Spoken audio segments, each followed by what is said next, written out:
It's April 19th, 2018, and this is Radio Free Nintendo. I'm your host, James Jones, and I'm joined today by Mr. Greg Leahy. Ahoy, hoy, everyone. Mr. Guillaume Vayette. Hello. And Mr. John Lindemann. It's a pleasure to be here, James. Thank you, John. So, this is episode... Check my brain. I got it, man. I got you. If you can't get it, I got your back, James. This is episode 568, I believe. Yeah, there you go. I had faith in you, man. I did it. Mm-hmm.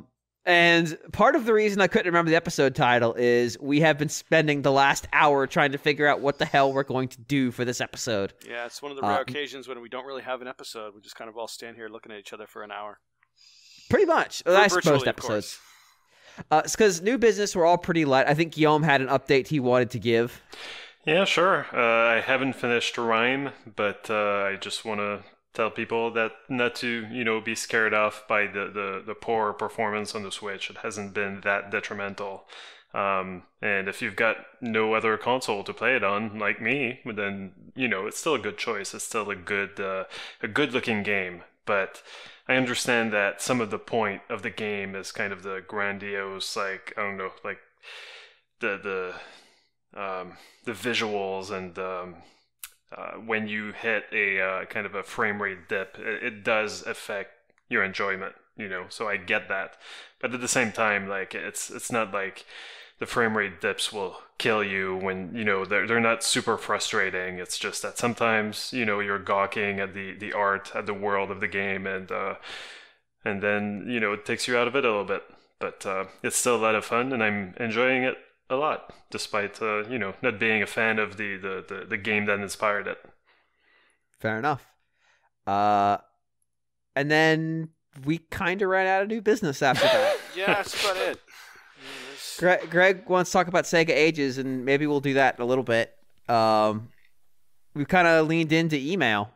Mm-hmm. Because then lead right back out. Yeah, we're like, Jesus Christ, it's in there. we made the call of all right, what's our inbox look like? And it's actually been kind of empty. So please, if you've got questions, send them to rfn@nintendoworldreport.com. If you sent us a question a little while ago and we missed it, we do have a lot of stuff in the email, but it's easy for us to miss things. But right now, backlog's a little dry. So send us your questions to rfn@nintendoworldreport.com. Mm-hmm.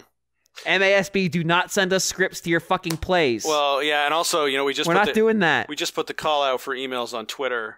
Yes. Kind of calling an audible on that one, and I have to thank everybody for taking advantage of us by sending us the worst questions ever, like, does Mario fornicate? Thanks, we see you out there. Fornicate? I guarantee you will drop 5 F-bombs by the end of the show. We see you out there. I'm trying to keep it clean. Don't want to give them the satisfaction. No, I'm not giving them the satisfaction. Good on you. That's right. And also, right. I can, you've been reading Waypoint's Twitter game. I see you. Right. Yeah, it's not our thing. For the record, I think he does. All right? Just for the record. Is it the stash, John? Is it the mustache? Is that what makes you think? He's doing things without John's mustache. looking at the... No, you're going to stop this right now. We're not going John's looking at the Internet Movie Database page for Super Horny Eye Brothers right now. That's true. He's got his own porn. He's got the God damn it, Chris. It's all he's got the DeviantArt stuff, I'm sure. No, for sure. But has Miyamoto ever drawn erotic pictures of Mario? I'm sure in his spare time. I'm sparing you bastards hearing me talk about Yakuza again, and this is how you repay me. I'm sure, probably, he got drunk on sake one night and just. Maybe he started making a little bit of blue material, and who knows? There you go. Are you dropping a he blew himself reference here? Is that are No, we fucking quoting Arrested Development now? Is this where we're at? Oh my god. So anyway, our inbox. We put the call out on Twitter. You guys, thank you. I think. Yeah. Thank you for the attempt. So we were going to talk about hey, the Switch Shop Discovery's got a real problem. And then we realized we talk about that all the time.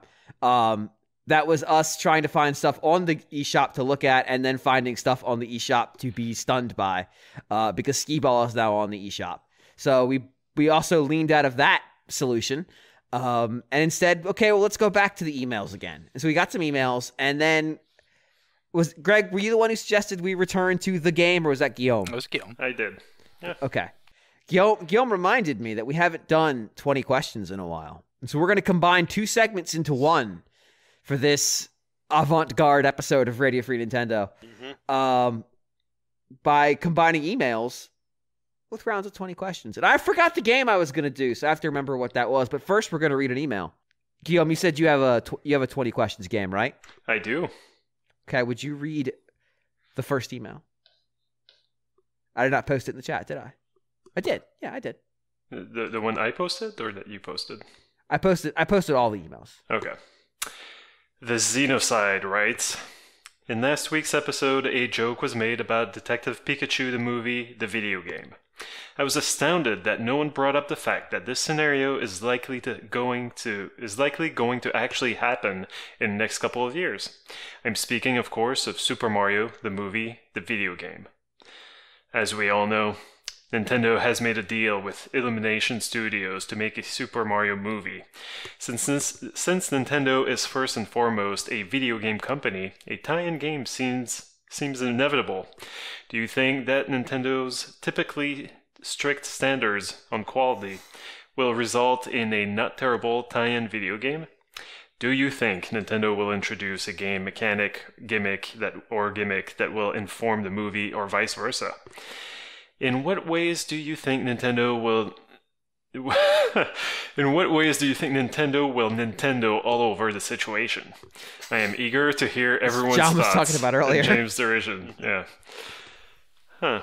Well, I think that I don't know. I think that the Xenocide has touched on it, himself or herself, themselves. Nintendo is a video game company, so I think we can expect to have some sort of controllable Mario on the screen at all times when you're sitting down and seeing the movie. It just makes sense. I thought they were just going to pause the movie like the Professor Layton, and then you just yell at the screen to jump. Yeah, no, I think everyone in the audience just controls a minion, or a Goomba, or whatever, a toad. And Don't say minions, we'll get sued. It's Illumination Studios. Though. It's true. You know what? No, you're right. Crossover. And, it'll be kind of like Twitch plays Super Mario the movie. Yeah. That would be amazing. That Actually, would that be sounds great. better than the actual plans, I'm sure. Oh, that's awful. That's so bad. Like, I don't think we'll actually get a tie-in video game for it, to be honest. No, I mean, you would think they would try and line the timing up so that they've got Mario product ready to take advantage of any kind of mindshare windfall that this movie... it's such an evergreen property for them that yeah, they could that just they generally have that a lot of the time anyway, so it's not exactly going out of their way. But in terms of something that would very directly tie in, and with mechanics or concepts or even characters beyond the core cast or something, I kind of doubt it. But this is new territory for them, really. It's difficult to just you kind of apply in your feelings based on their track records over the years. But that this is a new kind of prong to their strategy about how they manage their IP, and so we haven't really seen it play out yet. One of the reasons why video game tie-ins, movie tie-ins suck usually is that the developer is not given enough time to make it, and sometimes they have to wait for assets from the movie and stuff like that. In this case, I guess Nintendo does have an advantage in that they have the assets already, I would imagine, for Mario games at this point.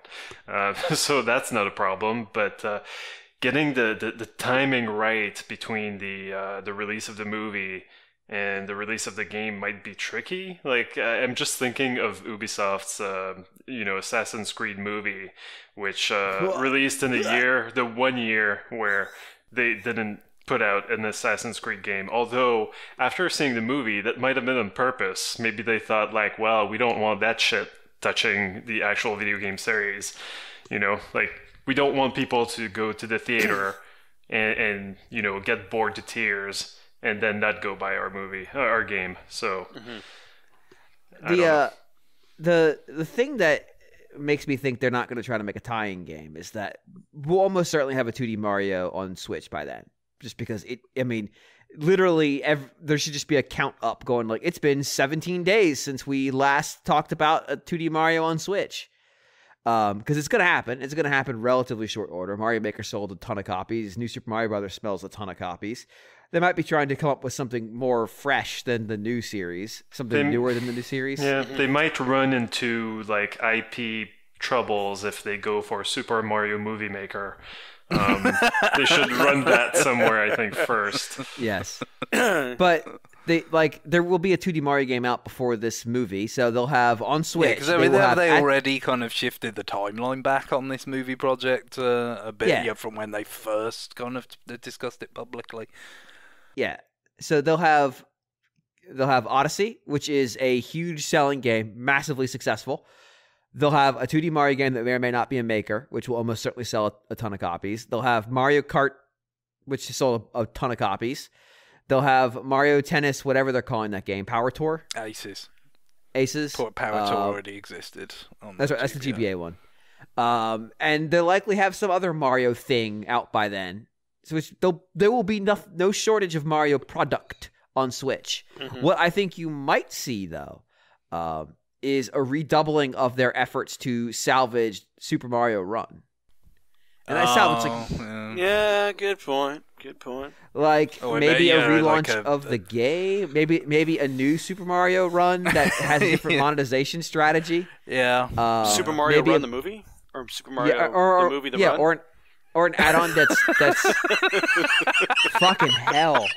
Or an add-on that features the scenario from the game more cleanly and features art from the game. The movie The Run. The movie The Run. Yes. Well, that's what I'm thinking. I'm thinking, they mentioned, this is the run of Super Mario the movie The Run. And then they should have like at Universal Studios, they should have Super Mario the movie The Run, the ride. I think I figured out now. You know that weird thing where they said that Mario was like younger than you thought he was. He was like in his 20s or whatever. It's because Mario exists in a Logan's Run type situation. So if he was over 30, he would have been forced to go out into the wasteland and die. Oh my God! Are we actually making reference to like Jesus Christ? What's that? Do you like Michael York or whatever his name is?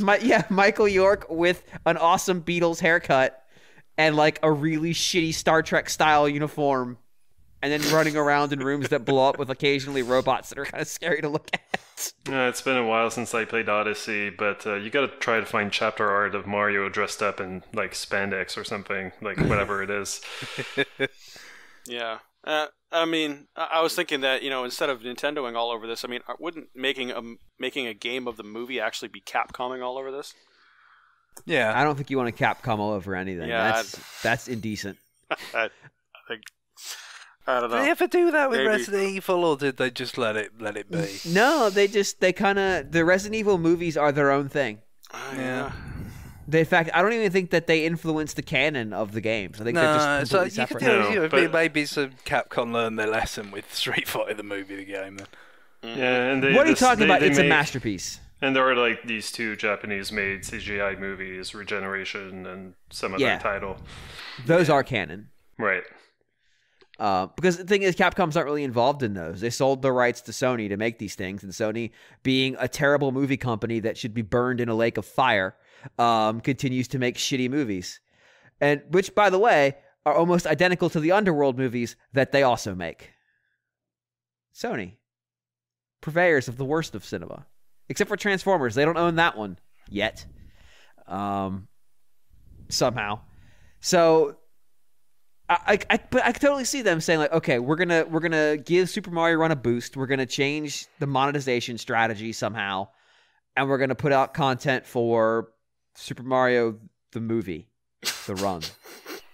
Yeah, because they killed two objectives with one stone, and they just made some changes to Animal Crossing. A friend of mine walked me through everything there is to know about Pocket Camp to explain the context of the fortune cookies and how using leaf tokens to buy fortune cookies, which are essentially just gotcha. Quote unquote friend. Yeah. No, friend. This is an actual friend. This isn't This isn't myself. I'm just saying no, but I'm saying also, are they really your friend after they walk you through that? Just think about it. It's not really a statement. It's just I'm just yes, saying. because she seemed to not want to do it as much as I was like concerned about how this conversation was going to go. So. As long as everybody was uncomfortable, I'm okay with that. Everybody knew what was happening. This was largely out of concern that we might get an email about the gotcha mechanics being added to this game. Because this is something that Nintendo hasn't really done unless you count like Badge Arcade. And so there was like, well, we might get an email going like, what the fuck's this? So I asked. Here we are. But we didn't get an email about it. We didn't get much any emails this week, which is why we're here right now. This is so, but they made a change to essentially what I read online and what I heard from her is that Leaf tokens, which are the premium currency, and this is the same in Fire Emblem Heroes. Is the premium currency is just given away constantly, and that's common in gacha games. They'll give you a little taste. Just a little taste. Yep. But Nintendo fucking just rains it down on you. Mm-hmm. I've never spent a dime in Fire Emblem Heroes, but I've done hundreds of draws at this point. Because they just give you premium currency all the time. And not like, oh, you get 1 for logging in today. It'll be like, oh, here's your 1 for logging in today. Here's 10 because we have a bonus event going on. Here's 50 because it's the anniversary of the game coming out. Here's 25 for participating in an event that happened this week. And you're like, wait, that's more than I can use in one time. And they're like, yeah. Oh, okay. Thanks. I logged in. I had to reinstall it on my phone because my SD card gave out that was installed on. So I hadn't logged in for a little bit. And I got like 75 premium currency items, orbs in Fire Emblem, just out of the gate.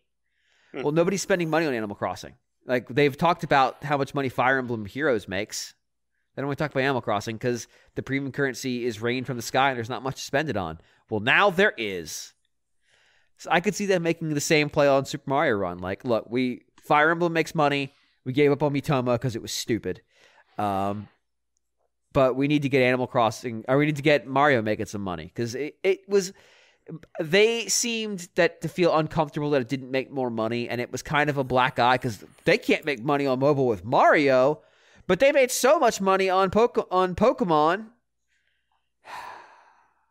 Again, this isn't about what's reality. This is about perception. Them finding a way to remonetize and relaunch that game and make money with it would make everyone feel a little bit more comfortable about their mobile division, which is something they desperately need because their mobile division seems like it's a million games behind schedule at this point. Well, I'm never coming in with that new business again. Let me tell you that. Thanks, Guillaume. I'm trying to help here. Yeah. Well, yeah. How did we get to mobile monetization? Because the idea was that's how they might tie something in with the movie rather than with kind of core games business on the console on Switch. Because they'll already have so many fucking games out for Mario. Yeah, it's true. Already, it's there's a pretty formidable lineup. You could throw Mario and Rabbids in there. That's true, right? Although that's Ubisoft's, at least in the West, in terms of publishing. Right. He's already got plenty of very high quality games in the catalogue for Switch, and there'll be more. So I feel like the movie point is like, well, it's kind of well, you've got a sort of a spotlight on Mario that isn't normally on him, that kind of might bring him to mind to people who wouldn't normally kind of be thinking about Nintendo or whatever. Going the phone route makes sense to me. Yeah, and you don't need new games for them. Like, you can... No, not outright. No, I mean, obviously, I guess it feels more kind of meaningful and on all that if it is very carefully tied in and synchronized and stuff, but it doesn't have to be that way. I mean, there was no kind of direct tie-in in a lot of ways to, the boost in sales for old Pokemon games when Go had that huge sort of launch. I mean, I'm not sure how much they were expecting that, or how much they kind of tried to feed it. It just happened because Pokemon was it got moved into the zeitgeist or whatever. Yep. And so that was the goal, like just having Pokemon or having Mario product available, which there's shortage of that on Switch. Having one place where more casual fans might get it on the phone. it makes sense. Yeah, I think it will be a kind of loose tie-in at most, but like I said, it's just it will be interesting to see how much they want to with this whole being kind of more permitting about how their IP is kind of spread about with films and whatnot. It'd be how much do they want to kind of really control it with synchronized things and all this, or is it just they want to be careful about the partnerships and all that and get the right people, and then at that point they kind of leave them to their own devices. I mean, it sounds like they're at least. I mean, granted, they're saying they're at least involved in this movie's production, much more so than they were last time. But we've heard that like Miyamoto is going to oversee the design of the Super Mario World theme park and stuff. Yeah, apparently that's like a major part of what he's doing these days. So I would assume that they're going to be just as careful with the film. Yeah, but that's what I say. At the same time, though, I mean, as time goes on, if these things are kind of successful and more of their properties are getting this sort of treatment, right. I mean, you got to draw a line somewhere, haven't you? You can't be that involved with all this different stuff at once. I they just feel still like have a really tight rein on that stuff, though. Like all those like Marvel and DC and all those kind of companies do. They have their teams that basically police all that stuff with an iron fist. So, yeah, I mean I think ultimately if they really need this, they just end up hiring people who specialize in it. More brand managers, more people who they can rely on to say no, we know what is okay and what is not okay for Mario. I mean, Nintendo already has massive rule books about what's okay and not okay. His nipples are this size. They're this size, right? All right, you know what? We're gonna move on to the game part of our segment. Guillaume, so let's do a quick reminder of what 20 questions is. So basically, we, the guessing audience, take turns asking yes or no questions of the person who is thinking of a game. We set some really, really basic rules for the game. Has to come out on a Nintendo system. Has to have got out of Japan. That's it. Japan only games. Stuff for the TG16 that didn't. Let's leave Virtual Console Wii stuff out. Let's just say it had to come out on Nintendo hardware. That's the target. We will alternate asking one question until we guess it or we run out of questions. If you can't guess the name of the game, there's 20 questions. We have not had a winner yet. We have not had somebody actually win. I think I got to 19, I think. Yeah, we've not had anybody, he says win. We've not had somebody get through without being guessed. Yes. So Guillaume, because you read the email, I'm going to let you start us off. Sure. All right. So for question 0, who wants to go first? I will say we had a lot of luck in the past trying to figure out what system it was on first. Yeah. Is this a home console game? Yes. Okay. 1. Is it an NES game? Yes. Damn, John! You took the bait and you went right in and you got it. Good job. Because in the past you're like, did this come out before a certain year? It's like, no. Is taking the bait not supposed to be a bad thing usually? It was a bad thing. Oh, really? Yeah, but it didn't matter. He still got out the cheese. Sometimes they must get the bait but not get on the hook. It must happen statistically. Yeah. So he got the worm. John got the worm. But it makes the whole idiom not really work anymore. If suddenly it doesn't always work. World's not as black and white as it's portrayed in idioms. Question 3, please, for the love of God. We need to either never come in the show with less or come in the show with way less than we usually do. I figured this could either go way wrong or way right. So far, it's kind of way right. It basically just sounds like what the show sounds like before we start recording, with about 80% less football talk. Yeah, this is pretty much it. All right, so you said it was an NES game, correct? Yes. Okay. Yeah. Did it come out before 1991? So 1990, 1989, 1988, et cetera, et cetera, et cetera. Before 91. Yes. Okay, so it's in the front half of the NES's life. I'm writing all this down, by the way. I got it. Thank you. That was 3. I'm sorry, Greg. I stepped on your question. Yep.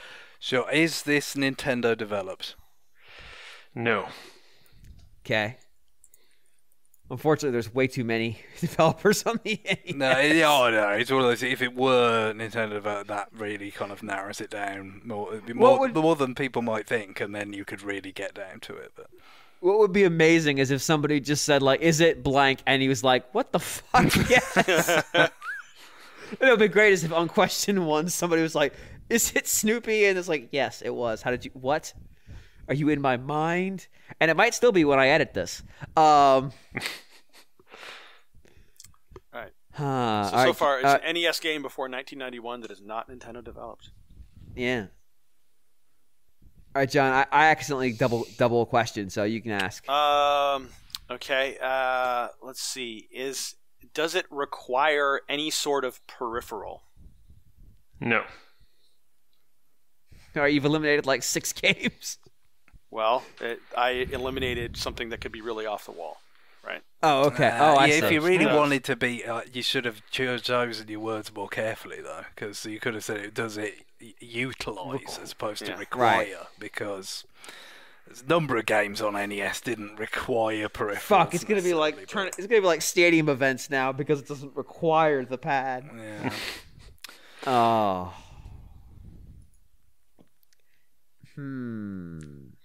We did, I don't know if this is on the podcast, but we did say before recording at the very least that it was against the rules to be an asshole. So Like, that's what I was No, we getting didn't. at, like- No, we said it's against the rules to be a super asshole. Being a okay. regular asshole is okay. Well, I mean, As long as we follow the rules that we set, you're fine. the spirit of that question is, does it require some specific peripheral beyond the peripherals that are normally included with an NES system?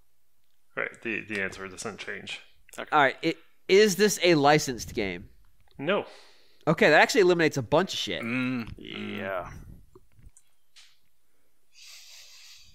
We're on question 7. Damn, it's not Hollywood Squares. Was it developed in Japan? Yes. Ooh. I almost just want to ask, is this a good game?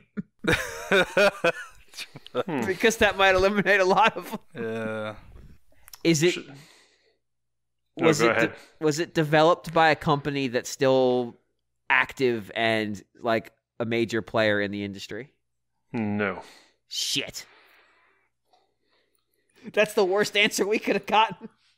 Okay, is it based on an arcade game? No. Was that 10? It's 9. 9. It's 9? Okay. So it doesn't require any peripherals. It came out before 91. It's not an arcade game. It's not a licensed game. It's on the NES. Greg? I mean, how do you feel about narrowing down genres at this point, boys? Yeah. No. I think it's time to do it. We gotta start cutting some stuff. I think it's either genres or years. I'm just trying to think what's the most efficient way to narrow down genre. Well, we know it came out between 85 and 90, so we could split the difference again. Yeah, and I mean, you have to think about probably the most effective way to do it is think about the genres that are most popular, like 2D platformers. Platformers, yeah, it would loom large. Mm-hmm. All right, let's go with that then. So, is it a 2D platformer? No. Yeah, that certainly does eliminate very many games. Yes. That era. The company no longer exists or is defunct is an interesting one. Yeah. Well, no longer a major player. Yeah. It's tough. It's it doesn't release anything as far as I know. Okay. So the company may still exist. They just don't really do games anymore. Or they're not releasing a bunch of games now. Or it might not exist. It's Yeah. It's in that range of things. Mm-hmm. They don't necessarily not exist anymore. They just aren't. They're not majorly building and making stuff. Okay. Part of me is screaming this is Taito, and I don't know why. I'm thinking Taito, maybe Data East. Data East would be good. Yeah, but Taito would be an interesting case. They've been absorbed, haven't they?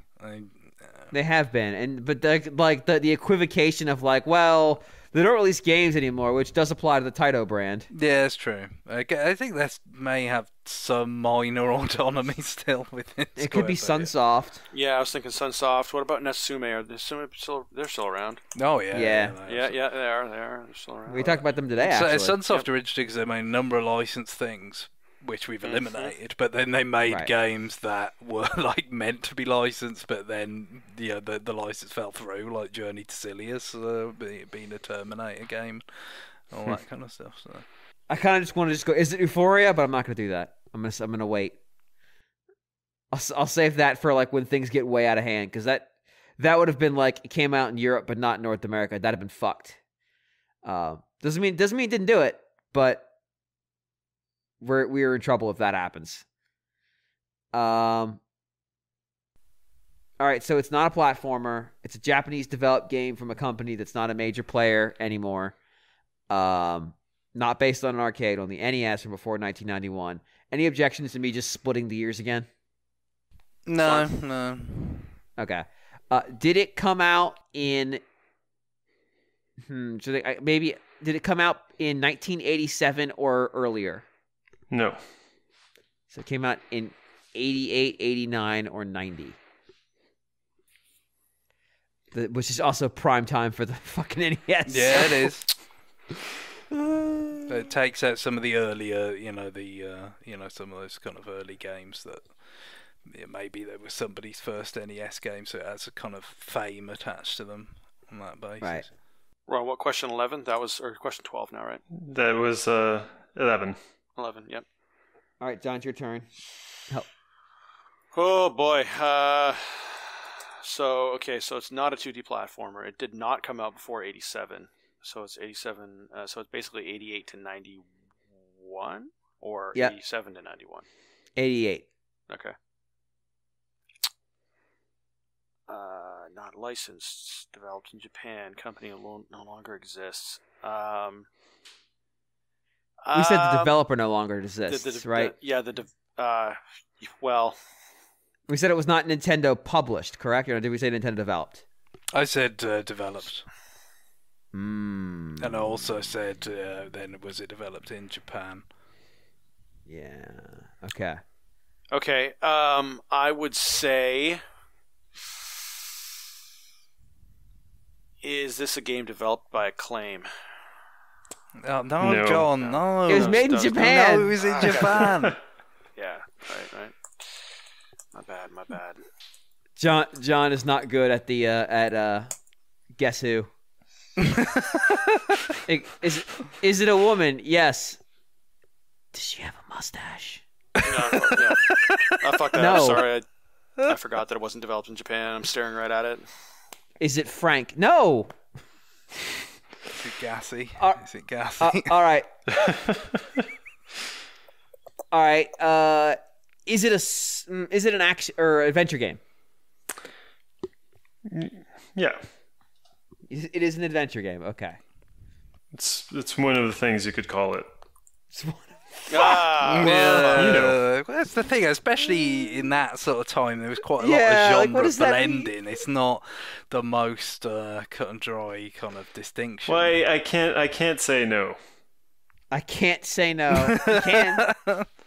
You totally can. I'm okay with you saying no. I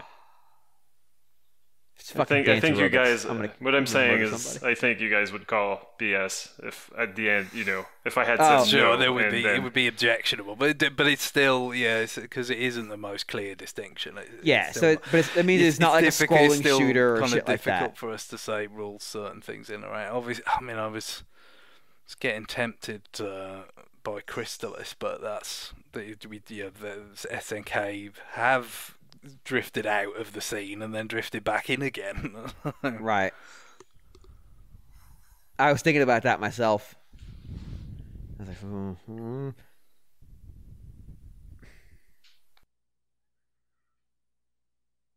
Was this game released on a virtual console? Yes. Ah.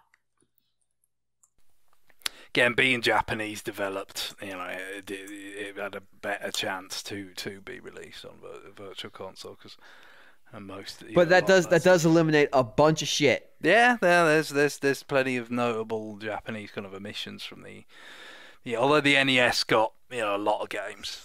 Compared to some of the other formats that were in the VC. I mean, I'm thinking out loud. I'm thinking maybe Princess Tomato and the Salad Kingdom. Maybe you can't sort of fish. Forget so does that fit the timeline? Let's see if it does. I'm not fishing. I'm just thinking out loud, man. I'm not asking Guillaume for anything. You can't see if he fucking shifts his position in his seat. This is radio. Is it? I'm thinking about crashing the boys. I mean, I don't know.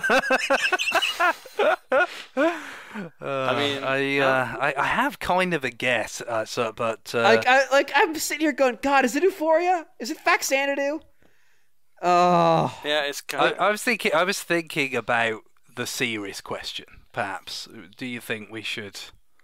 Question whether it was part of we've done licensed. The next sort of is it part of a game series? So, but then we have to choose how to phrase that carefully. I think that's how you would ask it. Is this part of a series of games? All right, fair enough. Let's go. You want to ask it that way? Yeah, that's asked at this point, Guillaume. So. Okay. Yeah. Yeah, that's a tough one. Son of a bitch! I think I have to say yes, but it's not that clear. Oh no! We're gonna be really mad when we hear what this game is. It is kind of clear, but it's a weird situation. I don't know how to say this. It's not like in an orthodox kind of way that it's connected to the series, perhaps. But I'm not fishing. Don't worry. I'm just thinking aloud. I'm not asking you to confirm it. All right, Greg. Just making sure. You're not fishing. All right. So let's roll. Like I said, that definitely did not rule out my guess, but it doesn't exactly point that much towards it either. So I don't know whether we want to try and narrow it. How many questions we got left? Oh boy, we got 5 left. That was question 15. We got 5. I'm sitting here and wondering kind of a series, but not Japanese developed, but they're kind of dead, but kind of not. Kind of it's not really a platformer though. So I was wondering if this was going to be some Spelunker bullshit, but no, that's kind of a platformer. And we said it wasn't a platformer, so we know it's not Princess Tomato then, because I'm fairly certain if there was a game that could be called the sequel to that, we'd all have died. It also came out in 1991 as well, at least in North America. Oh, okay. All right. Well, that's fine. We know it's not an arcade port. We know it's kind of an action-y game. We know it's not. So who could have made it? So we have Sunsoft. They've released a bunch of games. We have Technos released a bunch of games on the Virtual Console. Data East had a couple. I mean, you could argue Konami's not really in games anymore, but I think that's changed enough. I think there's been enough of that we have to say it's not accurate. Well, that's why I was thinking of Hudson Soft with Princess Tomato, right? Is the fact that they really don't exist anymore, but I mean they still kind of do, but they don't. Yeah, again, it's like the Taito. Not the same capacity. It's like the Taito thing, isn't it? Yeah. So we said it had to be 90 or what was the years we have it down to? It was 88, 89, 90. That was my understanding. Yep, 88, 89, or 90. So it's kind of a series, but not really from a. It's got to be Technos. It's got to be because it's Kunio-kun is where we're headed towards. And for as far as the dates go, I'm thinking North America. Yeah. Sure. Yeah. I'm leaning there to is this a Kunio-kun thing, and that's why it's kind of not. There are a handful of Kunio-kun related games on the Virtual Console, or at least were. Mm-hmm. Yeah, but I mean, they're still I mean, we still get those games today. New Kunio related games. So are they? That's true. What's the situation there with the? But does Techno still exist? Yeah, this is where it gets a bit muddy. I guess. I guess they still do. But no, they don't. Techno's Japan is fucking dead. They've been dead forever. Yeah, I see. It was just somebody's bought up the IP. Yeah. Okay. I want to say Arc Systems did. Yeah. Actually. I think we just have to get the publishers. So like it could be Technos, it could be like Jellico, it could be IREM. Although IREM doesn't have that many games. But they're super fucking dead. It could be Hudson. Guillaume is waiting to fucking play the 10-yard fight card on. Every game is an adventure. The question is, does Guillaume consider Konami dead? Because if he does, we're fucked. If he doesn't, like, we eliminate half the Virtual Console. I'm still thinking Euphoria. You've mentioned it, James. It ticks a lot of the boxes. It does, and I don't want to be the one to pull the trigger on Sunsoft and Virtual Why don't Console we just ask if it's? Are there other Sunsoft games it could be? Nothing. I mean, it wouldn't be Blaster Master because that's technically a 2D platformer, right? Batman is a 2D platformer. Yeah, that's the Euphoria is it would have to be Euphoria. If it's the Virtual Console and the NES, it would have to be Euphoria if it's Sunsoft. Yeah, I mean, yeah, because obviously Batman was licensed and never got on the Virtual Console. Sadly, yeah. Everyone's always had such nice things. Is it Euphoria? It is not. Damn it! So maybe that was too much of a platformer. No, at this point, I was like, "Look, we're just get it out of our heads." So let's pull the bandage off and see what we get. Yeah. Just for level setting for anyone in the future, Konami is not a dead company. So if you get that question, do not say yes. Is it undead? It's not dead. It may be undead. It's survived. Could you say like Metal Gear survived? Yes. Right. Get it? I'll be here all night. Boo! Boo! Mm-hmm. Boo that man! 4 more questions. Yep. Oh man! My own goal there with the acclaim question looming large. So Guillaume, I want to ask something real quick. That's not part of the game. Would you consider two companies that merged that it still exists to be one of them individually to be dead? Like, would you consider Namco dead? Or Enix? What does Namco? Well, Namco is still in the name. Yeah. It's nothing. It's not like that. Okay. All right. So it wasn't like, ha ha ha, they'll never guess because it's a Namco game. Yeah, now Square is now Squaresoft, and Square is dead, and yeah. Gotcha. No, that would be evil. I just want to make sure that we weren't doing something like that. That would be really fucked. So I'm gonna ask this, although I'm taking my life in my own hands here a little bit. I'm gonna see if I can figure out who made it. And maybe then we'll have like one guest to make the last poll. Is this a Hudson Soft game? Yes. Shit! Okay. All right, so we have a handful of choices it could be, because they put a billion things on the Virtual Console. Yep.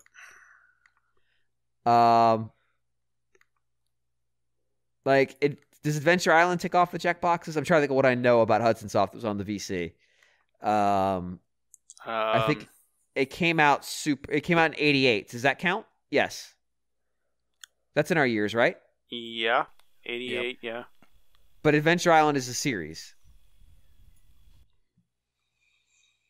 Right? Yes. Yeah, there's Adventure Island. Yeah. There's 2 and 3, and there's New and whatever. There's Lode Runner, which just had a game that came out.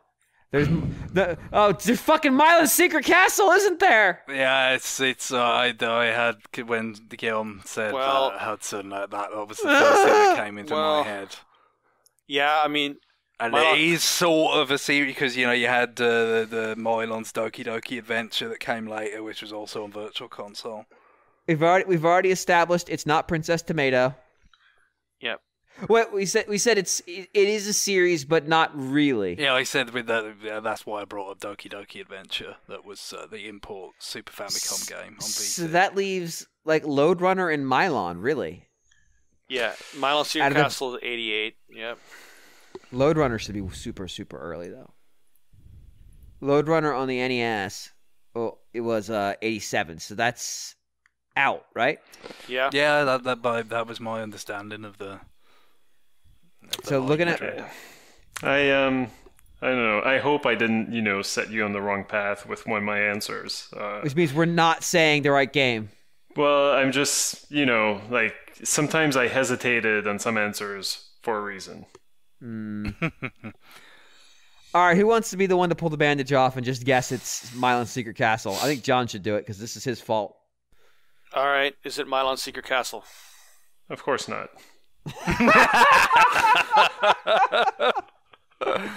All right, I would consider that unambiguously a series because okay, all right. Yeah, the Super Nintendo game, the Super Famicom game. Yeah. All right, we got 2 more guesses here. We got 19. Is it Lode Runner?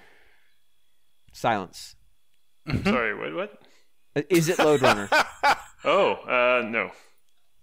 Oh shit! That was Boys, that was reckless, James. That was reckless. No, I think we're out of Hudson. I think we're out of Hudson games that were developed. Oh, so on the is Virtual Lode Console. Runner an adventure game?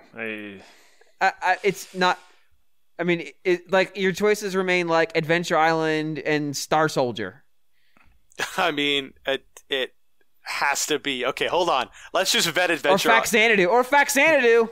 It is Faxanadu. Correct. Yeah, correct. But what about Falcom though? But you could also say, hold on. Let's just sit here. Let's sit here and look at the evidence. It's got to be Faxanadu. We only got one. Be Faxanadu. We only got one shot. All right. All right. You got one shot. All right. Something Mom Spaghetti. I don't know. Yep, what are we doing? Yep. Okay. Before we've got to be faster about this shit. Not Nintendo developed. It's a Hudson Soft game. Yep, it's a Hudson Soft game. So it came out between what years? 88, 89, 90? 88, 89, 90. It is not a 2D platformer. So it is a game that would be liberally described as an adventure game. But not a 2D platformer. It is kind of a series. I think it's Faxanadu. I think that's the only. But that's a role-playing game too. Still around? What? Isn't Falcom still around? Yeah, so that's the question. Is it?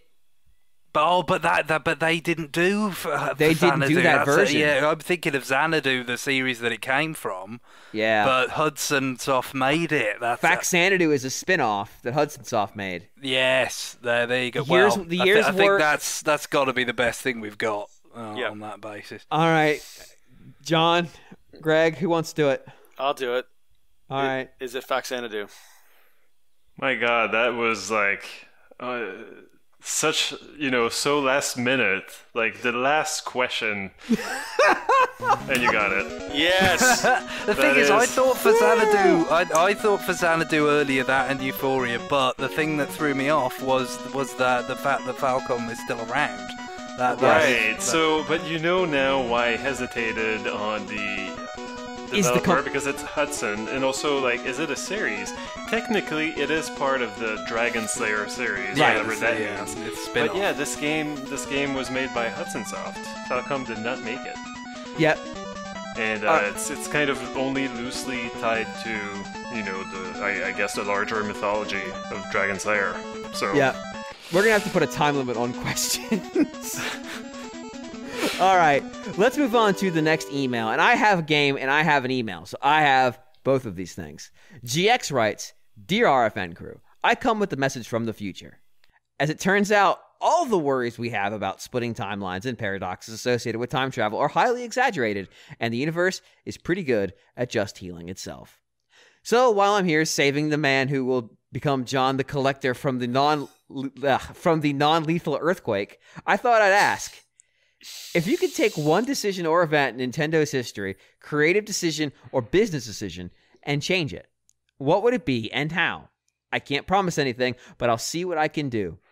Another funny time travel fact, People in the past typically don't listen to time travelers claiming to be time travelers. Thanks, and I welcome our new RFN overlords. John, you have 30 seconds to make your Love Hotel joke. Go. I know it's coming, so just get it out of the way. Nice phrasing, James. Nice phrasing. I don't know what you're talking about. I'll take a pass. Keep going. The clock still runs when you pass on the Love Hotel joke.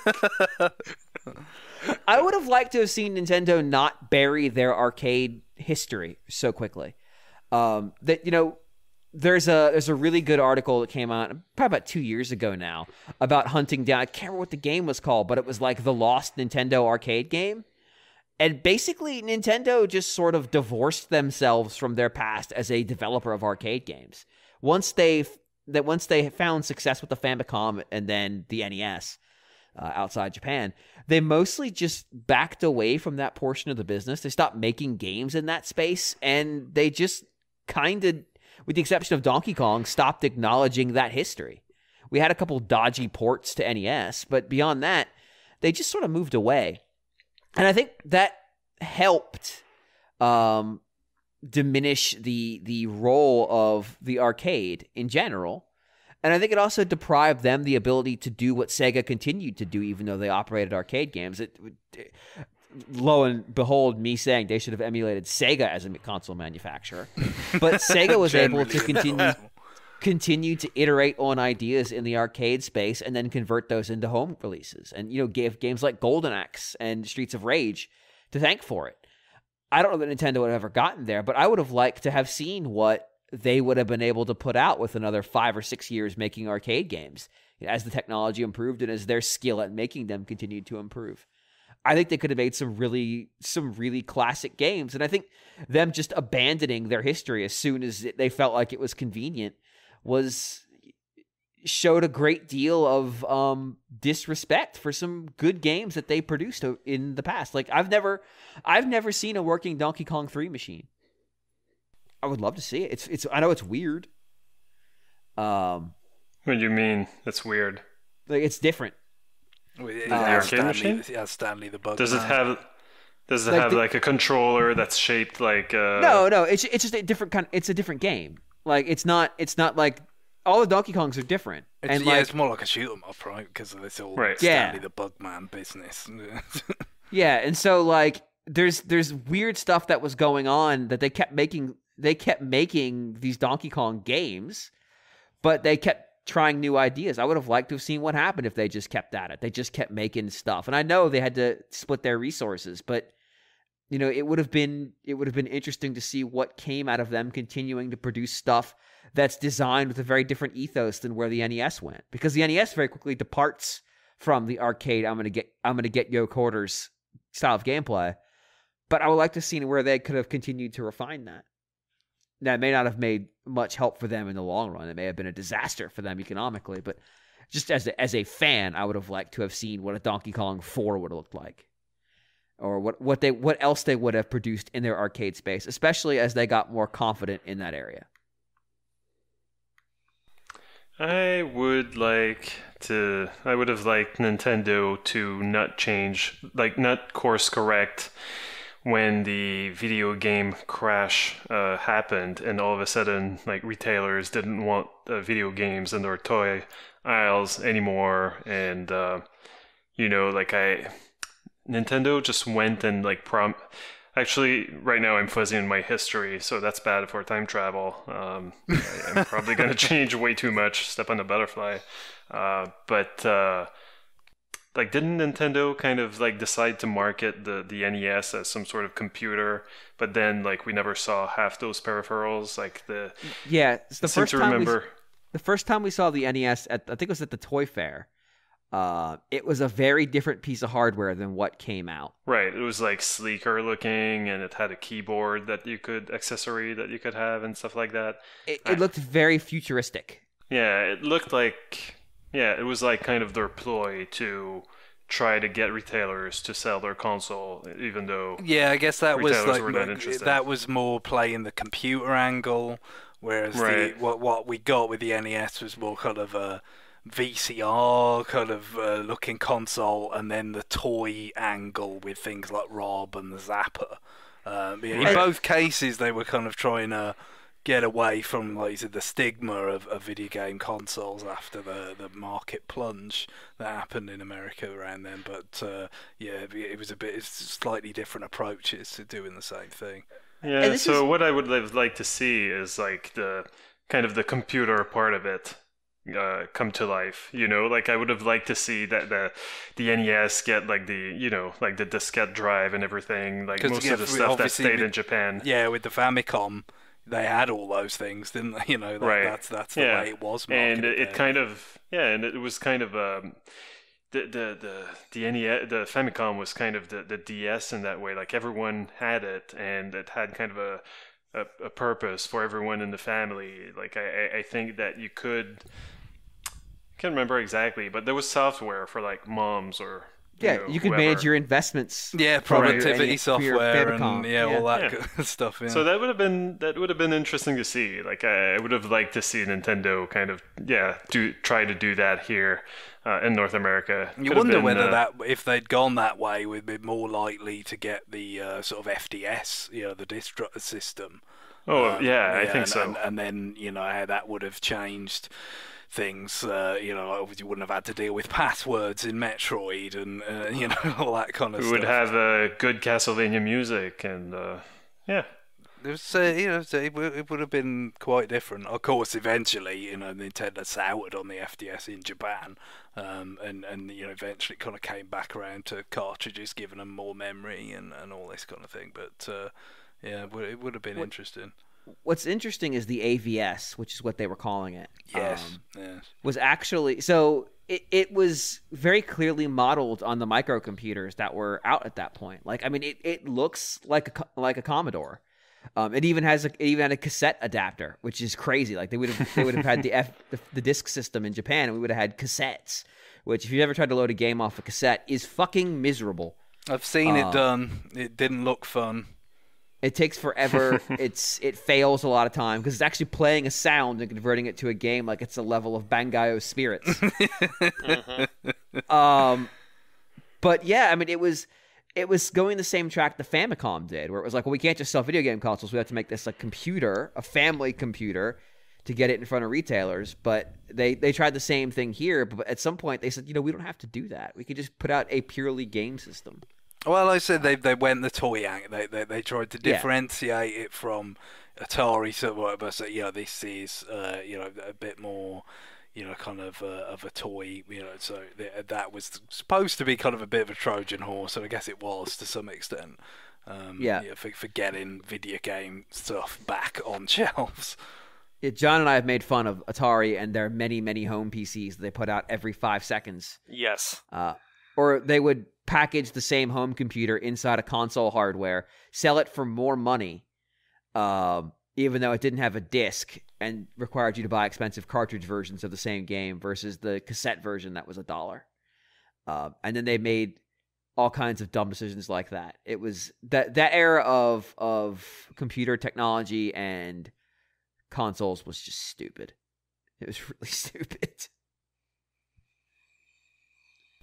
Well, for me, I kind of feel like this is the obvious answer. The fork in the road, the whole PlayStation, Sony, Philips, the stab in the back that Nintendo kind of did back then in the mid-90s, where the CD add-on deal that they had with Sony, which would have been called may have been called the PlayStation for the Super Famicom and the Super Nintendo, but then for whatever reason they kind of reneged on that and then made a deal with Philips, and that yielded stuff like those was it Wonder Gamelon Zelda game and Faces of Evil. Yeah, and there never was a CD add-on Hotel Mario for Super Nintendo, and then Sony goes off and makes its own console, and the rest is history. But I mean, as much as anything, just to see what would have happened. I mean, you could assume things would have been really different, and certainly they would have been different, but how different and what would have happened is just a great interest. Somebody who was reading the magazines at the time kind of lived it as much as one could remotely in those days. Not the same as with the kind of attention that things get now with the internet and whatnot, but still, I was very much aware of it, and it was very much a sort of shock where it just seemed like a natural kind of, especially knowing the fact that Sony actually had a kind of hand in the Super Nintendo hardware with the sound chip and everything. It just well, of course, to me as a child, that they would the CD add-on makes sense kind of thing, and they're gonna do it. And what would have come from that, it's always sort of intrigued me. If you could go back and tell Nintendo to not do what it did and just follow through what it would have looked like. Yeah, using CDs instead of cartridges, what those games would have looked like, and also... Well, that's one of the most interesting things to me is, okay, let's say the Super CD, the PlayStation happens, and I guess there's some sort of very tangible things you could say, like Secret of Mana would have been, more full, like the game that it was meant to be, rather than kind of cut down to cartridge and whatnot. But beyond that, would it have changed their mind going into the N64 generation about what sort of media they would use had the Super CD existed? Or would they have still come back to, their priorities about, the kinds of games they wanted to create when they're, forging into 3D and making what would become Mario 64, and still say, nah, we can do an add-on later or for different kind of games, but we don't want the console to be kind of core CD? And then would that have left a kind of opening in the market that I don't know whether Sony would still have ultimately just struck out on their own, and the timing would have been different, or somebody else could have filled it, or Sega would have done better, or also would Xbox have existed either, because Microsoft saw what Sony was doing and said we have to get in on that, right? So there's a lot, we really getting into kind of ripple effects and all sorts of stuff. It's a really pivotal moment, and it's fast. The kind of local implications in terms of what it would have meant for the Super Nintendo and all that kind of thing are kind of very interesting to me. But then the more macro stuff is Sony, really profound. Let's be honest. Sony had a plan. They were working. This was their step into the industry. Yeah, you kind of feel like it was probably inevitable that they would, maybe branch into it eventually. But the timing and how they did it, probably would have been significantly different if that. Yeah, and would they have remained a partner rather than going out on their own completely? Would they have stayed in the background, or would they have, gone forward? No, that's not the Sony thing to do. The Sony thing to do is be out in the front. And the thing was, the deal that they were going to get, who was going to get the money for disk system games, was fucked. Because Sony was going to walk away with a ton of money. Mm-hmm. And that's part of the reason Nintendo pulled out. Yeah, did renege on it, yeah. But it was a bad contract to begin with. That was the problem. And so they went to one of the holders of the CD license, and they just went to the other one and said, okay, what do you got? Yeah. Again, the specifics are kind of in terms of how you change it, in this time travel scenario. Do you just say, well, let's just change how the contract was originally written with Sony so they wouldn't want to renege on it, it was more equitable or something like that. Yeah. All right, John, what do you got? For me, another sort of 800-pound gorilla is the letting Rare go. Nintendo at one point owned 49% of Rare, and they were a second-party developer, and everybody knows all the games that they made. And they had the option to buy the rest of it. No, this is a very clear fork in the road, where it's like, the Stamper brothers are looking to sell, and I guess it's, if Nintendo is like, well, you can buy the rest of it, or you could sort of sell it off, and they chose to sell. Yep, and so and since then, hasn't really been the same old Rare. Sea of Thieves aside, they've never reached those heights again. Grabbed by the Ghoulies is a masterpiece.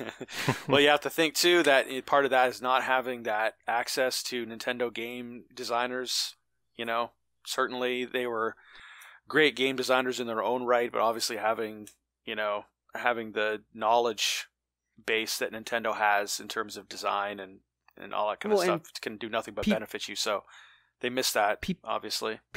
People left too. Like they weren't content making avatars for Microsoft or making Kinect Sports, and they moved on. Yep. Yeah. I mean, Tim and Chris Stamper left; they were gone. So. Yeah. Now that money was put to good use buying other stuff, and so maybe we don't have Monolith Soft under Nintendo if that happens, or true some other acquisition they made. I mean, Microsoft, that's the butterfly effect we're doing here. TM. Yeah, and that was not a small amount. I mean, Microsoft bought them for $375 million. So not chump change. A lot of money. Yep. So that's what I would have liked to see. It's hard to see that has been, from Microsoft's point of view, been the biggest bang for the buck. They needed a legacy. That's all it was. They needed a legacy to say, like, we have a history in the video games business, and that was what Rare was going to give them. And like products like Rare Replay, which are incredible vanity projects, are attempted to say, like, no, we're not some interloper in this field. It's not AstroTurf. It's real roots. I mean, the problem is that even now on their third console, like they have an image, but it doesn't quite feel the same as the other two platform holders. Like, they've got Halo, but beyond that, like, when you think of Microsoft, where does your head go? It goes to spreadsheets. Well, it goes to Windows. It goes stuff like that, and so it's a tougher for them to say, like, no, we're here. But when they bought Rare, like, they didn't even have that. They had fucking Kabuki Warriors, like that, like. Yeah. They had Reckless the Yakuza missions. They had Cell Damage. Like, they needed something. They had Mace. Remember, not Mace. That was the fucking game from the fighting game. They had Malice. Yeah. Which was a CG render that was on the back of Xboxes for 10 years until it finally came out on the fucking PS2. Yeah, I mean, they struck gold obviously with Halo and even stuff like Gears of War, but I mean, their first-party development has been in the doldrums for quite a while, just kind of wandering in the wilderness. And Gears wasn't until the 360 came out. Like, before that, it was Halo. Yeah. Yep. So, yeah, they've always had that problem, and that's the thing. And you would think, I mean, I remember when Microsoft bought Rare, it was like, oh, wow, like, that's huge. Like, just think of the games that are going to come out from Rare, and then it was just pretty much like, hey, Rare's working on Kinect games for 5 years straight. That's cool. Well, I mean, they early on, it kind of there was some expectation of, okay, the stuff that was going to be made for GameCube is now going to be made for Xbox, and they finished that one game on the 360. Yeah, but that's the thing. And then it's like, well, did you get a Perfect Dark game like anytime soon? No, it was the next console that got that. Yeah, that game about that third-person adventure game where you could transform into the animals was a 360 game. Ultimately, the only thing that got on the original Xbox was a remake of Conquer and Grabbed by the Ghoulies. That was it. And then there were 3 games on the 360, and then there was and actually there was a few because they had Viva Pinata and stuff. So they actually did do a little bit on 360 before the Kinectimals. And you had that sort of weird phase where you would get the portable games coming out for GBA. Right. Yep. All right. So we'll do my 20 questions real quick. So we'll try to be snappy about it. Oh boy. Are you sure about that? Yeah. Let's do it. I'm editing. I don't care. Let's make this happen. Who wants to go first?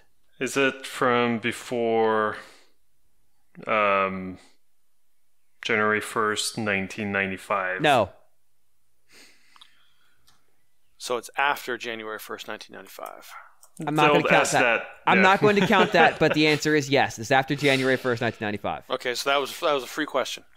That was free. I'm giving that one for free. Note I want the record to show that I do not Crazy get James free questions. Yes. I do not get a free question for fucking up a claim. Okay, I just want the record to say that. No, you didn't. You're right. You didn't. Okay, continue. Let's go. I already know what I would ask, but that's lovely. Thank you.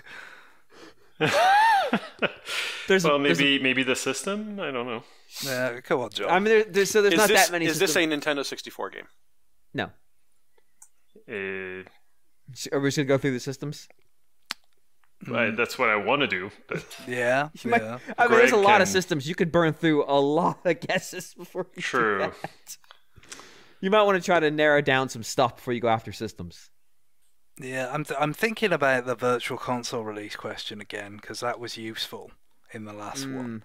But I'm also a little bit wary of if it's after 95 and it's not an N64 game.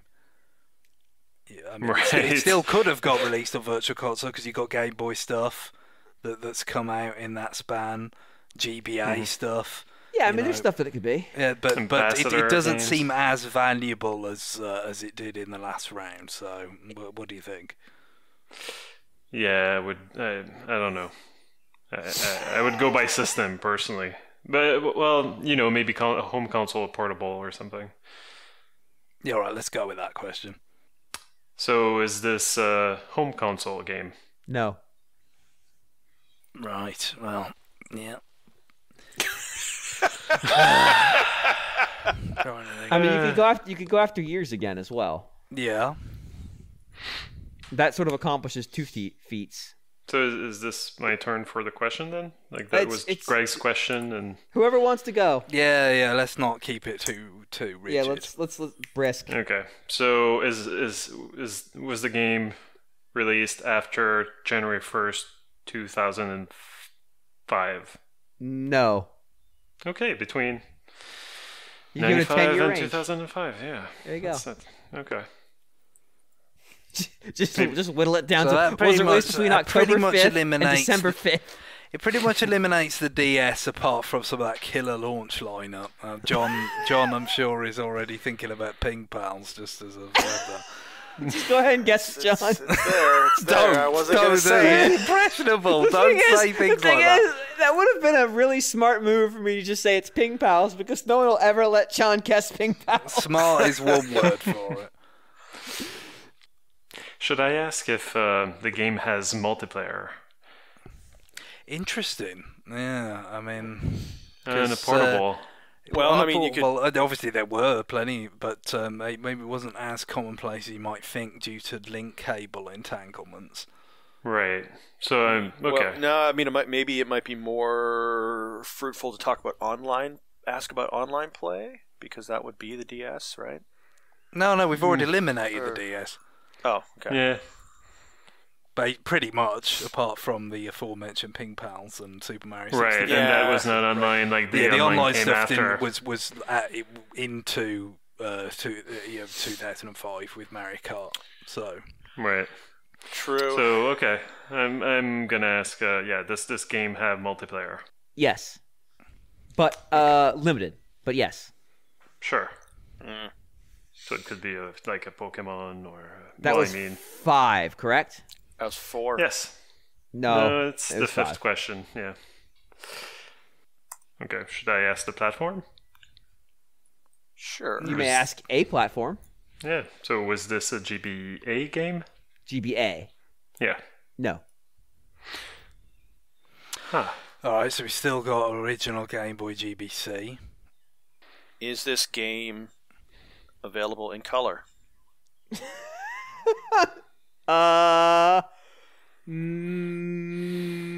No. Okay. So that I had to rules think out, about that for a second. that rules out the Game Boy Color then. Or games made specifically for the Super Game Boy, which some of the later Game Boy games were, like Mega Man 5. I guess, yeah, like, DK94 is one of the most famous of those, but we've already ruled out that because it's. I'm thinking 94. about the default way in which it is played. It is not a game that is color or advertised as color or whatever. All right. So it's okay. I was going to ask, like, is this the Space Invaders release that if you put in the Super Game Boy, it gave you the Super Nintendo ROM of Space Invaders?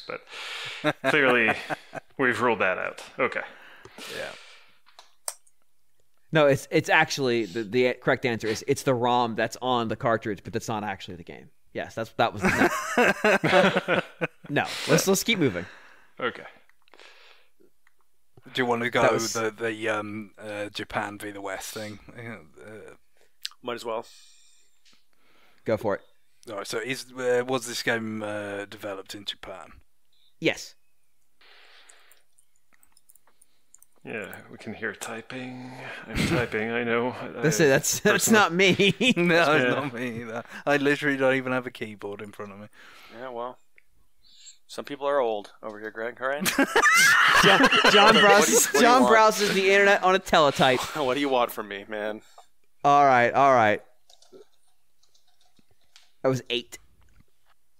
There's always the Nintendo, non-Nintendo distinction. True. Okay. So, was this game published by Nintendo? Published by Nintendo, yes. Now then. I'm looking at video of it right now. That's great. Hold on. I'm going to explain. Any equivocation I gave on is this game in color? The answer was no.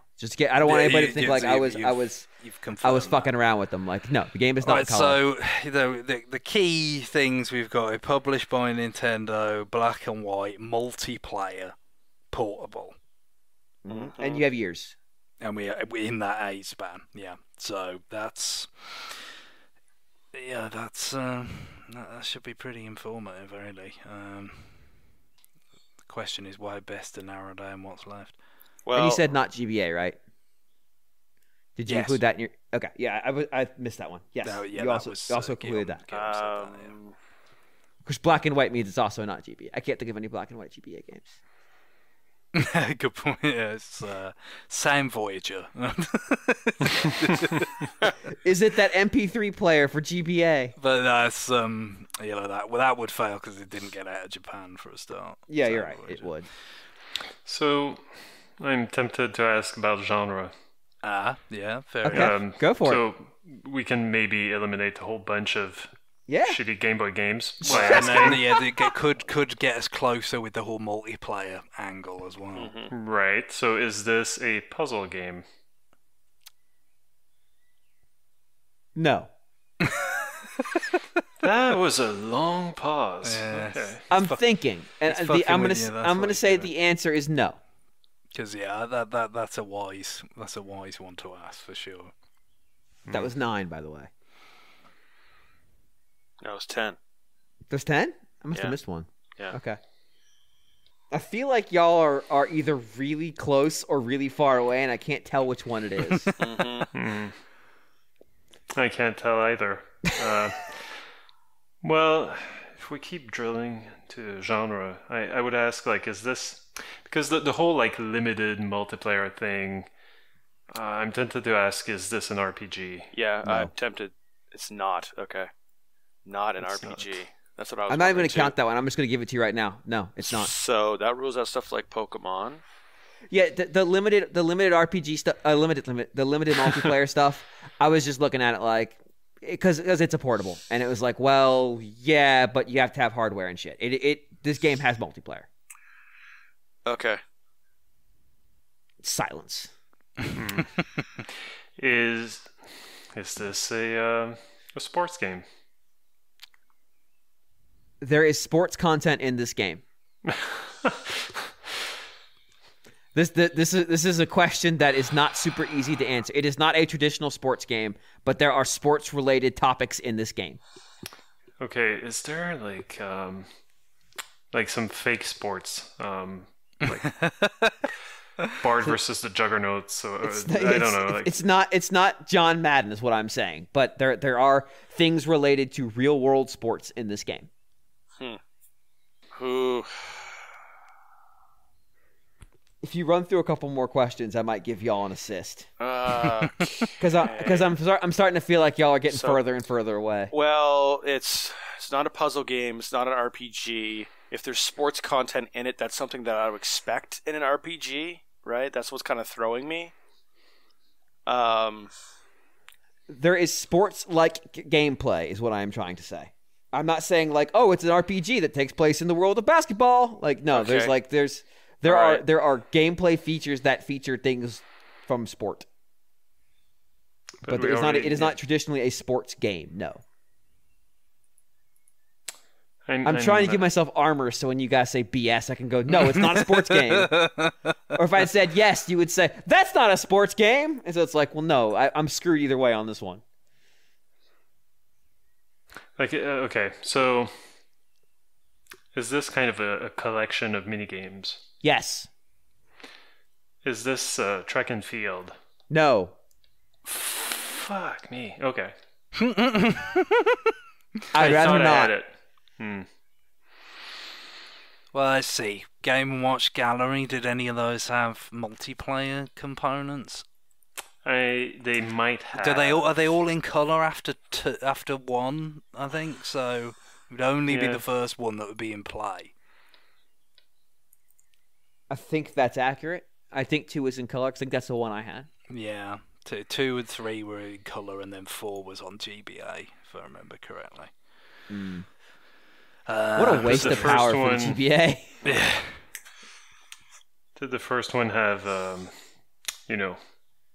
multiplayer? Yeah, I don't know. I've only ever played the Virtual Console release, which wouldn't have had anything, apart from Pokemon, they never preserved multiplayer in those releases. No.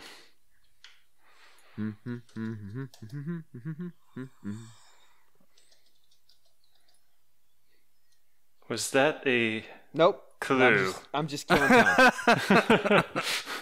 If I'm giving you a clue, I will tell you. I'm trying to kill the dead air. Oh, really? We're on 13. You don't like hearing me breathe, James? I have all kinds of replies. I'm going to pass on all of them. I'm deep in thought over here. Sports content in the game and a collection of mini games. Focus on that second part more than the first. I will just tell you, I was saying that because there's at least one mini game in here that's based on sport. Right. So if I had said hard no, it would have been like, well, fuck you. Yeah, I mean, you could say that Mario Party games are based on sports because whatever, there's... Yeah, I mean, there are sports mini games in them. Yep. Yeah. Yep, Look, I get it. Collection of mini games, probably for the Game Boy. So this is question 14. So there's some stuff you could lock down to try to narrow this in. Anything about any value in asking about the developer of the game? I only know them because of these games. Okay. They're a very Japanese company from the sound of it. I mean, this does include the Virtual Boy, but there's no... That's true. Technically speaking, it does include the Virtual Boy games, but there's nothing. Oh my word! Yeah, but a collection of mini games on the Virtual Boy, I can't. Doesn't exist. I mean, the Virtual Boy does come in a color. True. Right. Yes, if you look strictly colors versus color. Yes, technically there is color. It comes to in it. and color. Yes. Yes. Just the one. All right, y'all need to make some questions here. Work on your assumptions. Let's put it that way. Okay. Because you guys have made a couple. Sure. Yeah. And so if you start to hone those down a little bit, you might help yourself out. I'm giving you that hint earlier than I expected to, so because it's been just fucking silence. Well, maybe working on your time might help too. But it has to be a Game Boy game after 1995. Yeah. Yep. Portable. Mm-hmm. Like, Nintendo didn't release any Game & Watches standalone, and they wouldn't be collections of mini games or They did, but it was a bonus. That's not what I'm going for. They did release a Game & Watch like thing you could buy, and they also made it for like Club Nintendo Awards for 1 year, but that's not it. No, I'm not counting that as your question.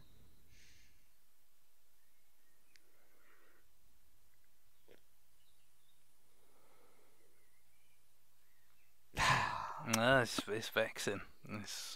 Yeah, this one's tough. Why don't you work on your years? That's all I'm gonna say. You have a 10-year range. Yeah, I mean, we could split it in half, I guess, is the obvious thing to do. Okay. Was this game made before January 1st, 2000? It was made after January 1st, 2000. Okay. Wow. Yeah, Okay. so you got your black and white or non-color after 2000. And before 2005. Yes. 2000 to 2005. This all really hinges on one question. And the question is, do you all know this game exists? And if the answer is yes, you will get it. If the answer is no, you will not. Japanese game Nintendo published. Nintendo published. Not Nintendo developed. Which I don't think you asked. I think I just gave it to you. Yeah, I kind of... Yeah, I figured that. Sort of seemed like you intimated that at the very least beforehand, but now we know for sure, but... Yes. So, yeah, I guess the big question is the the non-colour after in the 21st century. Whew, yeah, that's what's throwing me. I can't think. I will offer another piece of advice. I do not know that I have talked about this game on the show, but I have talked about it with you guys. In fact, I'm fairly confident I haven't talked about it on the show. Freaking Wikipedia. The last thing it gives me is like October 1999. And it's Pikachu edition of Pokemon. Oh? So it looks like... That's the game. The Pokemon... Yeah, okay. Yes. I was like, what is he talking about? Pikachu edition? It's Pokemon Yellow, right? Yeah, Right, Pokemon yeah. Yellow was called Okay. Special Pikachu Edition. Okay. Right. No, that's not the game. I was just like, what the fuck's he talking about, Pikachu edition? I mean, that was... they had to make it really explicit. You know, the yellow just wasn't enough. You've got 6 guesses left. Why don't you work on some of your assumptions? Okay. So you want us to ask if this is a Game Boy? Yeah, is this a Game Boy game? No. No. Yeah, that's what I it was... almost couldn't be Yeah. if it's going big. I have been giving you all that hint for 6 questions. Well, no. Once we got the thingamajig It's out of the way. All right. Let the record show I could have ended this a has long got- time ago. Well, I think we are now looking very strongly at this Pokemon Mini concept. Yeah. Which was it's the only thing I could think of that was like monochrome that Nintendo released in the 21st century. Yep. Although did PictoChat have sports content? If you drew it, it did. Yeah, I don't know who developed PictoChat. Yeah. But yeah, Pokemon Mini. I think I don't really remember. Was that something that actually had games? I mean, could it even, or was it just a device? Like, I have a guess here. Do you? Yeah, and not that I mean, I can't say that I knew this game existed, but Are you just looking at a list of games at this point? basically, yeah, I know what it is. Why don't you ask what system it's for, John? It's Because that's not a yes or no question. it's Well, he could ask me if he knows what game it is. He knows what system it's on. I mean, is this game for the Pokemon Mini? It is. there you go. Yeah, that's the only thing. The Wow. monochrome in the 21st century. That's the only thing I could think of. But I didn't even know it had like orthodox games for it. So- Yeah, I didn't either. That's why I was I've like, talked. I was like, is this some kind of like Tamagotchi thing? That's where I started going. It could have been. It could have been the Pikachu animal, whatever. Is this game Pokemon Party Mini? It is. Yeah, Wow. that's the. That the is a mini deep games. cut. Yeah. That is a deep I, cut. That was a good one. I was like, I feel bad. I'm going to give them a lot of hints. And then I'm like, no, you guys, you really should think about what you're assuming with the Game Boy. You should strongly consider your assumptions. Well, I started thinking about that, and I was like, okay, well, the Game Boy was basically completely out of the picture after 2000. So at that point, I was like, okay, well, it has to be something really oddball that they made. And what else would be monochrome aside from something that's Tamagotchi-like? Yeah. What tripped me up is that James said that we shouldn't be super assholes. It's not though. because if you had gone through years and you said it was a handheld, I assumed you would have gone, this is weird. But also, I've talked about it with you guys, this thing. I talked about having one for a while. Because I bought it as a novelty. But in my memory of the fact that it, like I said, I didn't even really recall exactly whether it had sort of, traditional games or it was just a virtual pet thing. Like I really didn't. That was the recall it Pikachu. very well. Yeah. Yeah. It got a pretty good push. It just didn't take because it's stupid. Yeah. I mean, it is. It's very stupid. I've also put out a video of me playing these games because they're in Pokemon Channel. Oh, it all comes back to bloody Pokemon Channel. There we go. All right. We have gone way the fuck too long on this segment. And in fact, that might be... Do we have time for one email? Yeah, maybe just finish it off with that. And then... Does anybody have any choice on what... What's it? What have we got left here? That's... Not do the Done eShop one. Xenocide, done GX. We got the trousers. Dear gentleman of taste and well-appointed trousers, that is. Okay. Yeah, let's do that. Let's do that one. Greg, would you please? Sure. Dave writes, Dear gentleman of taste and well-appointed trousers, it seems Blossom Tales sold 20 times more copies on the eShop than it did on Steam. This illustrates how hard it is to be noticed on Steam because it's an uncurated heap of steamy fish guts.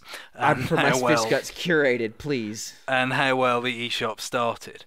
How important do you think it is for Nintendo to tighten their eShop release sphincter to control the quantity and quality of games to avoid becoming filled up with bad stuff? It's already getting harder for a game to stand out as the release dump widens every week. Also, how would you make the shop more user-friendly? Hey, John, what were we talking about before the show started? We were talking about how the eShop is an abyss that you look at and you are completely overwhelmed and paralyzed by choice because there's just a wall of indie games and you have no idea how to discern one from the other in terms of quality. It's spring again. An educational game for children of ages 2 and up. Yeah. I mean... Russian and Anglo-Saxon children. Russian and English only. Yeah. So it doesn't make anybody bat an eye at that one. Yeah, I mean, I've talked about this before. Are you suggesting this is from Putin? It might be. Active Trump measures. probably really likes that game on several Russian spring levels. is here again.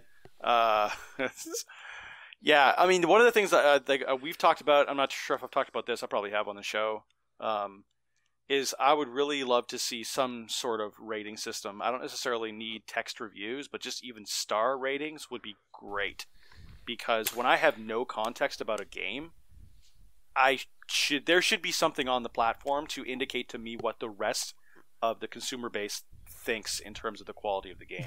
What more information do you need than a game self-describing itself as the thinking person's Angry Birds? I mean, what else is there to know? On the 3DS, I thought on the eShop, I thought that the recommendations, like just for you or recommended for you section was actually kind of good. I think it was kind of at least partially based on the ratings that you gave to the games that you played and, that other people gave similar games. But the one of the major problems is that if you had bought a game physically, like the physical copy, it would recommend you the digital version, which is like, well, I've already played this, so now I've got half my list of, I don't know, like 15 or 20 suggestions of games to buy halved, basically, because like I'm not going to rebuy Super Mario 3D Land. That's done. But it seemed to work, and I'd like to get something like that. But yeah, like the first step would be to get a rating system. Yeah, I mean, the thing is, right now, I mean, I don't follow this stuff as tightly as I used to.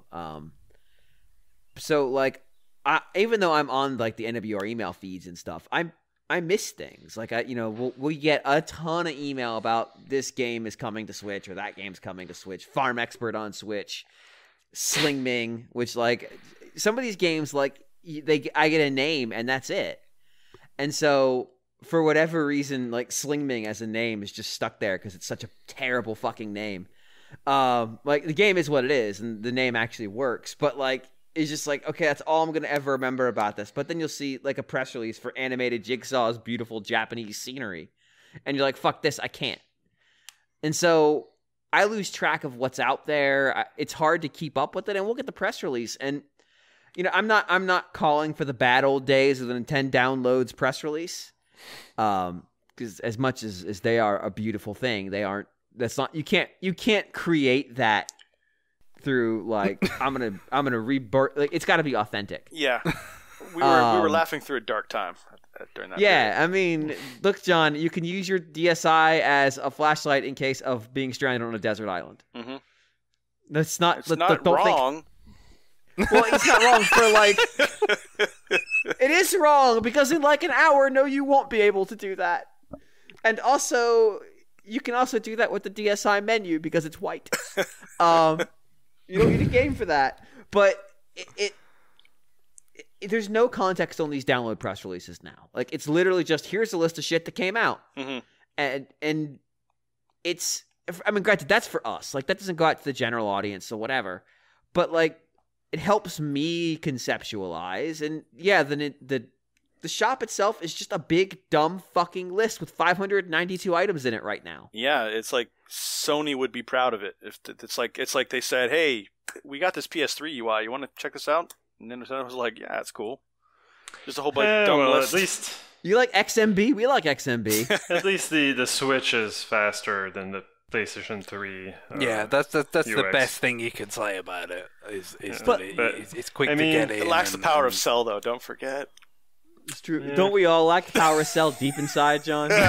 You have no idea.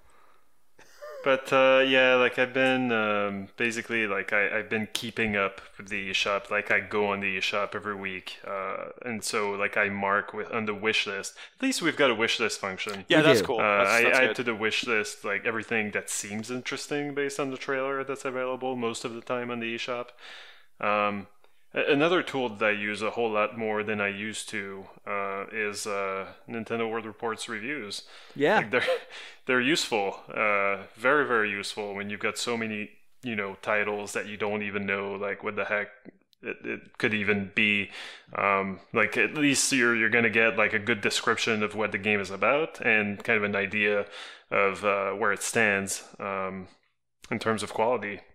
I will say, looking at the games that are in the top sellers, like these are the good games. Like these are the games that are really highly regarded. So it seems like if you make a good game, you can get discovered.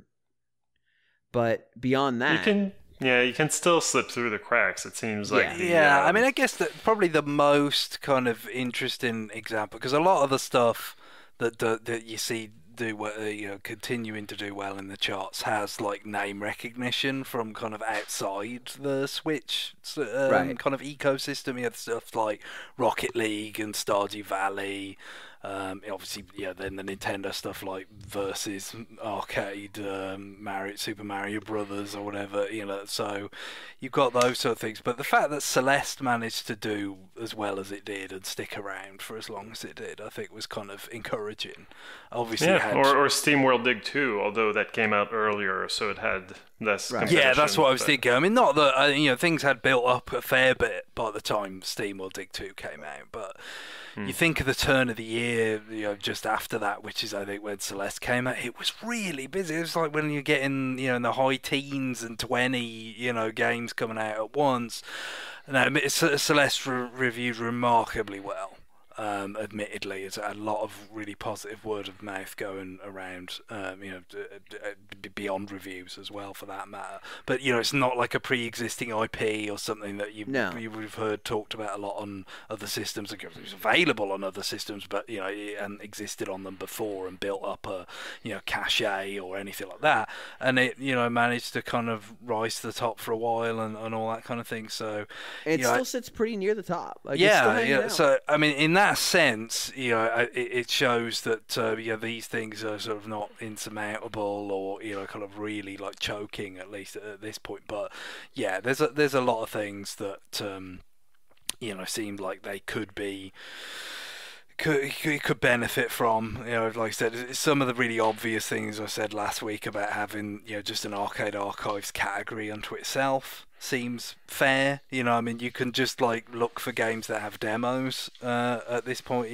Just that's like a category unto itself. I don't really see it's such a significant portion of all the stuff that is on the eShop to this point. The arcade archives that I don't. It seems perfectly reasonable for that to have its own category. Well, you could do a partial search for arcade archives, and you would find all those titles, it does. right? But that's what I don't think it kind of. Really, you need a list that says, I don't want to see arcade archives. Yeah, well, that's like 500 games or whatever. But, I mean, the problem with having a search for it, though, I feel like, is the way that for people who've already interested in them, that's one thing. But I kind of feel like considering these are games that come out pretty much every week, and it's an ongoing kind of category onto it. So I think it would be nice for people who are not as be aware or as interested in those retro games as I am, for instance, to actually see that this is like a part of the eShop that's constantly kind of updated, and it's something I could look into and then see the whole kind of roster of things that have been updated to it. Whereas you do worry about some of the stuff that came out a long time ago in those categories, how much, unless you do specifically search for it, or how much is that kind of visible to people at this point. Yeah, I mean, we definitely need to get to some discovery algorithms to say, like, look, I know what you're interested in. This is it. Nintendo needs to take a more, and they did this on the Wii U. Like, they would put games front and center that, I don't know if that was paid for, or if it was just like, this is a game we think is really good. Them pushing games beyond like the Nintendo Direct, because the Nintendo Direct's great, but that's it. And once you get through that, you're kind of you have to remember that game. I mean, we haven't seen Murphy's Law in what, like 6 months, but like they spent a bunch of time on it when they first showed it. Is that thing just going to come out and be on a press release and that's it? Like, it feels like they thought it was better than that, but maybe not. Mm-hmm. Some way for games that are really good, and maybe as the platform holder, they really shouldn't be in a position to be the arbitrator of like, this is a really good game and therefore deserves a economically boosting front and center position on the shop. Like, I would imagine in most cases that's sold, like, we sell you this slot. And that in of itself means it's more fair, because literally anybody could pay for that slot. Whereas if you try to pick it based on the games you think are good, you may run the risk of being the kingmaker, which may not sit well with some of your partners. But there's from what I understand of how Nintendo of America chooses who can develop for the Switch, it kind of already is that way. Like, it sounds like they're kind of picking the developers that they like, and also they've got, at this point, like they've stated in interviews, that what seems to sell really well is games that have an element of nostalgia to them, that are like pixel graphics, or that call back to our old own titles, like like probably evoking like stuff like Golf Story or Axiom Verge. So there's already like. But that's true, though.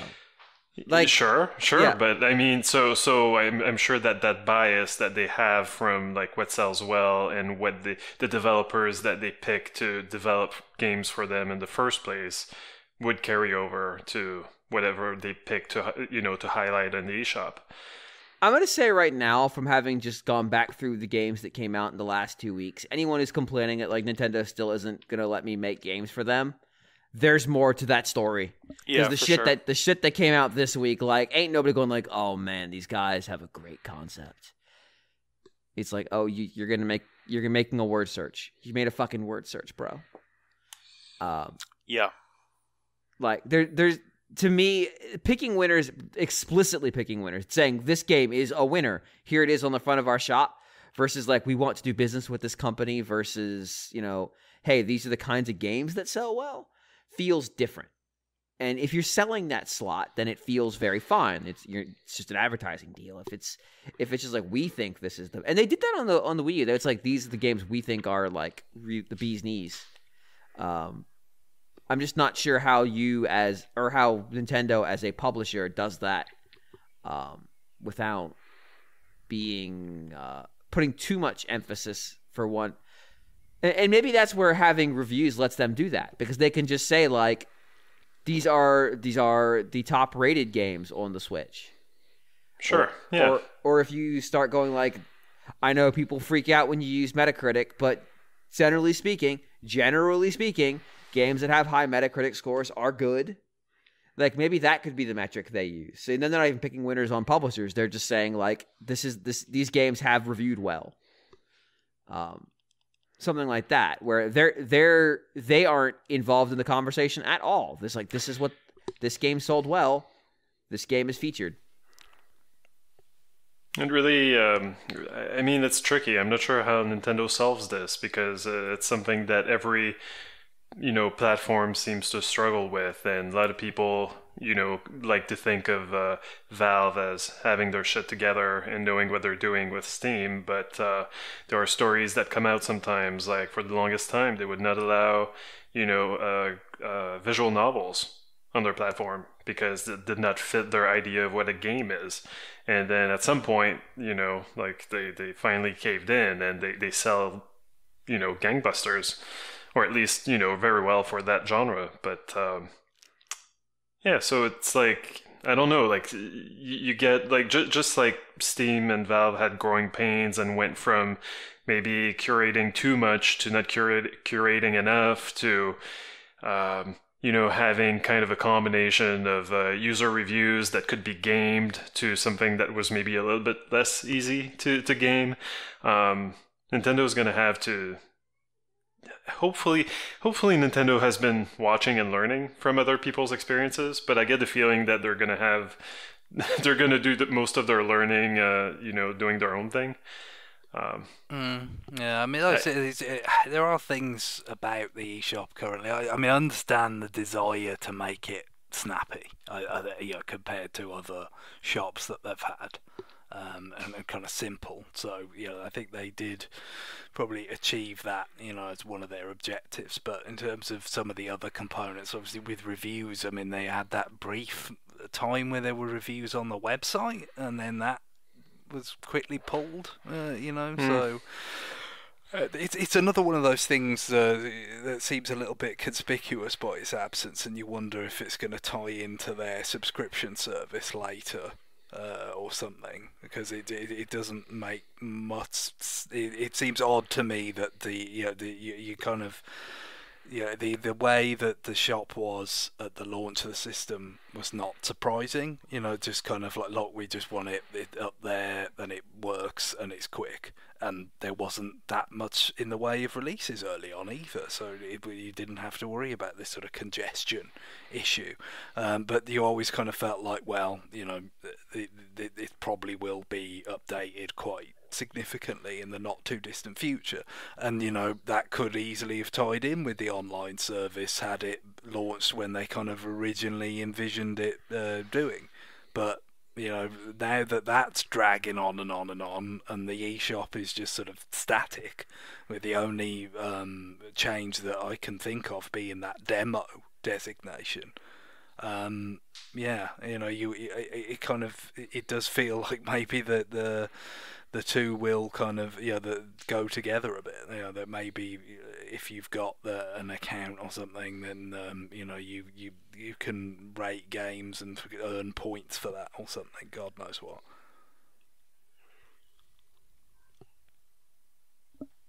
I'm out of ideas. Yeah, I'm done. John, you got anything? I got nothing, man. I haven't had anything the whole podcast, to be honest with you.